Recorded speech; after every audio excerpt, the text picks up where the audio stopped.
What we have here is we have a lot of red blood cells that are stacked together in a formation called rouleau, where there's very poor circulation, very poor oxygen CO2 exchange.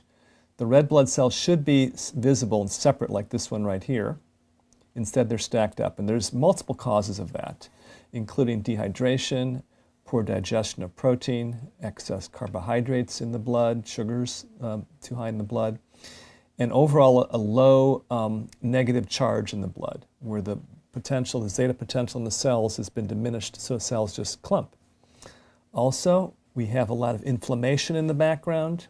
So you can see the sort of spider web formation in the background. That's inflammation. That can be caused by injury to the tissues. It can be caused by stress. It can be caused by liver not working properly and filtering the blood. Multiple causes of that too. Here we can see a very small white blood cell, actually. In the case of this blood sample, the person's white blood cells were too small. You can see this one here too. They should be 2 or 3 times the size of the red cells, and they're about maybe 1.5 times the size of a red cell.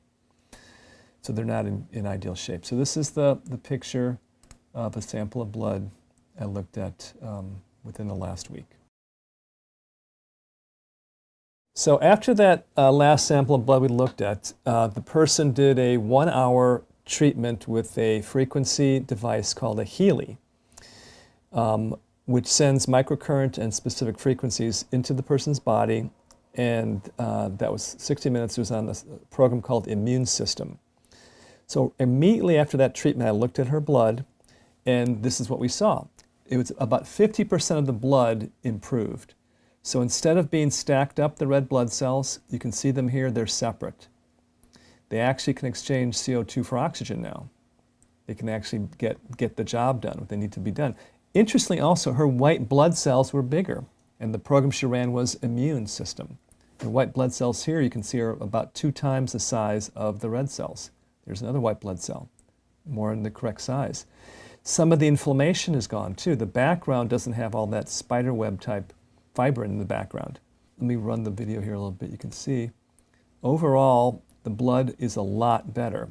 I would say it's a good 50% better in terms of the viscosity of the blood. The blood cells are actually moving. They're not all clumped. So essentially what happened is that we increased a lot of negative charge into the blood. And that negative charge helps the cells separate from each other, so they have more of a surface area to get oxygen, and they have a lot more flow and movement of nutrients and energy through her body. And that's what her blood looked like literally 1 hour after the first sample, after she did a 1-hour treatment on Immune System.